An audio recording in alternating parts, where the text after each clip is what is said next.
নমস্কার বন্ধুরা, প্রচ্ছন্ন ইতিহাস চ্যানেলে আপনাদের সুস্বাগতম। সুলতান মাহমুদ ভারতের ইতিহাসের এক ত্রাস। একবার দুবার না, 17 বার তিনি ভারত আক্রমণ করেন, লুট করেন বিপুল ধন সম্পত্তি, কিন্তু কোনোদিনই তিনি ভারতে রাজ্য স্থাপনের ইচ্ছে প্রকাশ করেননি। কে ছিলেন এই সুলতান মাহমুদ? ছোট্ট করে একটু ইন্ট্রো দিই। তার পুরো নাম ছিল ইয়ামিন-উদ-দৌলা আবুল কাসিম মাহমুদ ইবনে সাবক্তগিন, যিনি সাধারণভাবে মাহমুদ গজনিভ, সুলতান মাহমুদ বা মাহমুদে জাবুলি বলে পরিচিত ছিলেন। সুলতান মাহমুদ 971 সালের নভেম্বরে বর্তমান আফগানিস্তানের গজনি শহরে জন্মগ্রহণ করেন। আর পিতা সাবক্তগিন ছিলেন তুর্কি কৃতদাস এবং পরে যিনি সেনাপতি পদে আসীন হয়ে 977 সালে গজনিভ রাজবংশ প্রতিষ্ঠা করেন। খোরাসান এবং ট্রান্স অক্সিয়ানের সামানি রাজবংশের প্রতিনিধি হিসেবে শাসনকার্য পরিচালনা করেন। মাহমুদের মাতা একজন সম্ভ্রান্ত ইরানি পরিবারের কন্যা ছিলেন।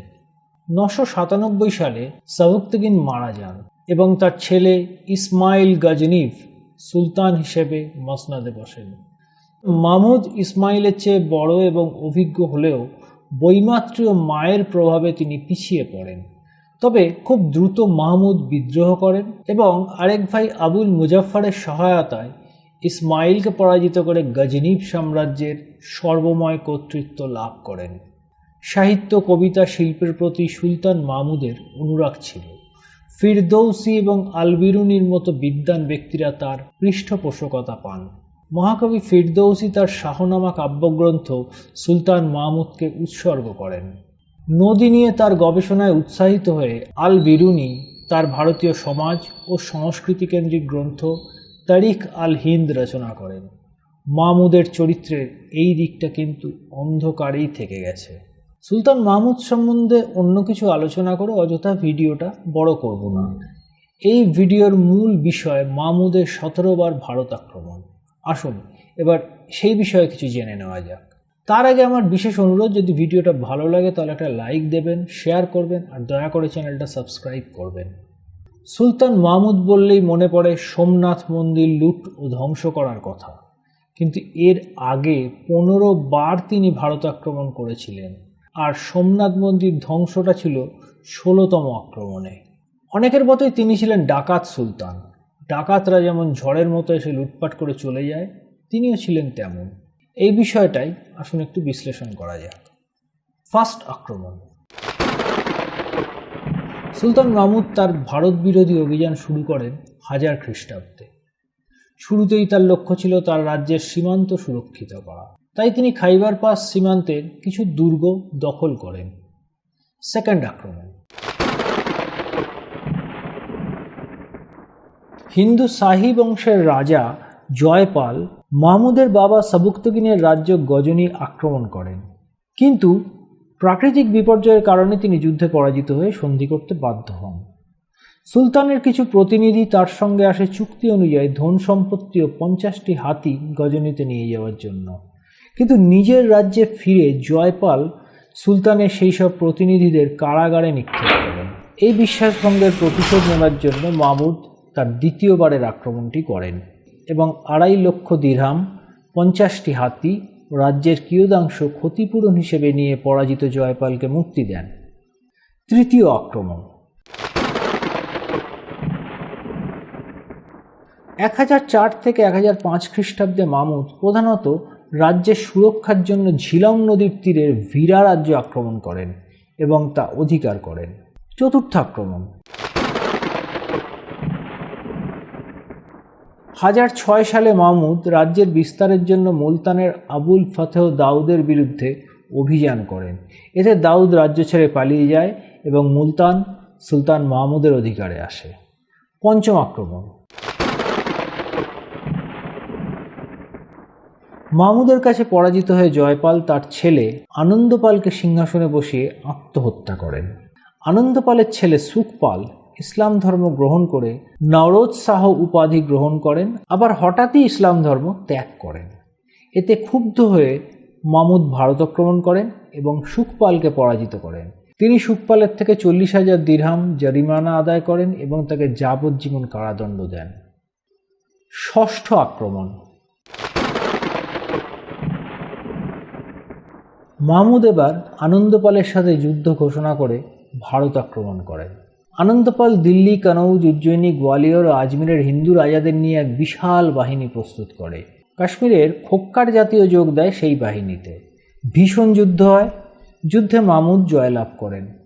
অনেক ঐতিহাসিকের মতে এই আক্রমণের কারণ ছিল ভারত থেকে গজনীতে যাতে ভবিষ্যতে কেউ হামলা করার সাহস না করে তার পাকাপোক্ত ব্যবস্থা করা। তিনি কখনোই পরাজিত রাজ্যগুলোতে নিজের অধিকার কায়েম করতে ইচ্ছুক ছিলেন না। এই কারণে পাঞ্জাব বাদে সমস্ত পরাজিত রাজ্যগুলো থেকে প্রচুর জরিমানা নিয়ে এবং ধর্মান্তরিত করে সেগুলো ছেড়ে গজনে ফিরে যান। সপ্তম আক্রমণ।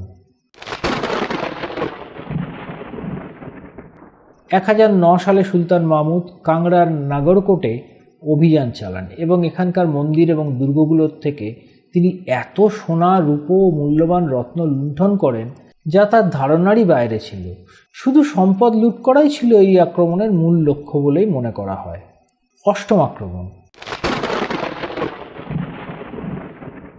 1010 সালে মাহমুদ মুলতানের বিদ্রোহী শাসক দাউদকে পরাজিত করে শাস্তি প্রদান করেন। নবম আক্রমণ।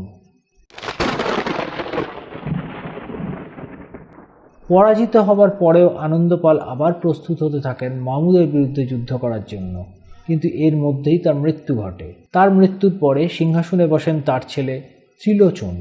এরপরেই 1014 সালে মাহমুদ আক্রমণ করেন। ত্রিলোচনের ক্ষমতা খর্ব করাই মাহমুদের এবারের আক্রমণের উদ্দেশ্য ছিল বলে মনে করা হয়। ত্রিলোচন পালিয়ে গিয়ে কাশ্মীর রাজের আশ্রয় গ্রহণ করেন। এরপর তিনি নিজের আশ্রয়দাতা কাশ্মীর রাজের বিরুদ্ধে যুদ্ধ ঘোষণা করে তাকে পরাজিত করে কাশ্মীরের দখল নেন। 1021 সালে ত্রিলোচন গুপ্ত ঘাতকের হাতে খুন হন। এরপর তার ছেলে ভীম রাজা হলেন, কিন্তু কয়েক বছর পর মারা যান এবং হিন্দু শাহী বংশের পতন ঘটে। দশম আক্রমণ। 1014 সালে মাহমুদ থানেশ্বর অভিযান চালান। সেখানের হিন্দুগণ বীর বিক্রমে যুদ্ধ করলেও পরাজিত হন তারা। এরপর মাহমুদ বিখ্যাত চক্রস্বামী মন্দির ধ্বংস করেন এবং সেখানে থাকা অঢেল সম্পদ আর বহুমূল্য ব্রোঞ্জের মূর্তিটি নিয়ে যান। মন্দির ধ্বংস করাই তার উদ্দেশ্য ছিল সম্ভবত। 11th আক্রমণ। এবার মাহমুদ ব্যর্থ হন। তিনি এবার কাশ্মীরে অভিযান চালান, কিন্তু মনে করা হয় প্রচণ্ড শীতের কারণে তিনি ব্যর্থ হয়ে ফিরে যান। 12তম আক্রমণ। 1018-তে মাহমুদ কনৌজ অভিযান চালান। পথে বালান, বুন্দলসর, বৃন্দাবন ও মথুরায় নিজ আধিপত্য বিস্তার করেন এবং উভয় স্থান হতেই প্রচুর অর্থ সম্পদ দখল করেন। 1019 সালের জানুয়ারিতে কনৌজে এসে পৌঁছন মাহমুদ এবং কনৌজের প্রতিহার রাজ্যপাল বিনা শর্তে বশ্যতা স্বীকার করে। এই অভিযানে মাহমুদ সম্পদ ও দাস নিয়ে গজনি ফিরে যান। 13তম আক্রমণ। কনৌজ মাহমুদের বশ্যতা স্বীকার করে নেওয়ার কারণে প্রতিবেশী রাজ্যগুলো তার ওপর ক্ষেপে যায় এবং রাজ্যপালকে হত্যা করে। এর প্রতিশোধ নেওয়ার জন্য মাহমুদ 1019 সালে চান্দেলা আক্রমণ করে। এর ফলে চান্দেলার রাজা পালিয়ে যান এবং মাহমুদ প্রচুর ধন সম্পদ নিয়ে আবার গজনি ফিরে যান। 14তম আক্রমণ। এবার মাহমুদ 1021 সালে গোয়ালিয়র আক্রমণ করেন। গোয়ালিয়রের রাজা তার বশ্যতা স্বীকার করেন। সম্ভবত কনৌজের রাজা রাজ্যপালের হত্যার প্রতিশোধ নেওয়াই ছিল এই অভিযানের উদ্দেশ্য। 15তম আক্রমণ। 1023 সালে মাহমুদ কলিঞ্জর আক্রমণ করেন এবং গোয়ালিয়রের রাজার মতো কলিঞ্জর রাজও তার বশ্যতা স্বীকার করেন। সম্ভবত এই অভিযানেও উদ্দেশ্য ছিল প্রতিশোধ নেওয়া। 16তম আক্রমণ।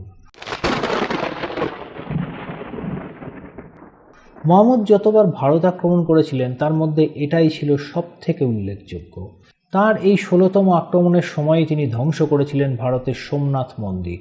1024 সালে মাহমুদ সোমনাথ মন্দির ধ্বংস করেন এবং প্রচুর মূর্তি ও ধন রত্ন লুট করে নিয়ে যান। এই ঘটনা আজও ইতিহাসে মামুদের ভারত আক্রমণের সবথেকে ঘৃণ্য ঘটনা বলে মনে করা হয়। এই মন্দির লুট করার সময় প্রচুর নিরীহ ভক্তরা বাধা দিতে এসে প্রাণ হারান। অনেক ঐতিহাসিকের মতে তখনকার পুরোহিতরা প্রচার করতেন এই মন্দির ধ্বংস করার সাধ্য কারুর নেই। অনেক দেশীয় রাজারাও তাদের ধন সম্পত্তি এই মন্দিরে গচ্ছিত রেখে কার্যত মামুদকে চ্যালেঞ্জ করেছিলেন সেই সম্পদ লুট করে দেখানোর জন্য। তারই ফলস্বরূপ হয়েছিল এই লুণ্ঠন। 17তম আক্রমণ। সোমনাথ লুট করে ফেরার সময় মাহমুদের সৈন্যদলকে নানাভাবে বাধা দেয় জাঠরা। তাই প্রতিশোধ পরায়ণ মাহমুদ ভারতে তার শেষ অভিযান চালায় জাঠেদের দমন করার উদ্দেশ্যে। এরপর 1030 সালে গজনির সুলতান মাহমুদ মারা যান গজনিতেই। আজকের ভিডিওটা ভালো লাগলে লাইক দেবেন, শেয়ার করবেন আর অবশ্যই চ্যানেলটা সাবস্ক্রাইব করে আমাদের পাশে থাকবেন। Good bye.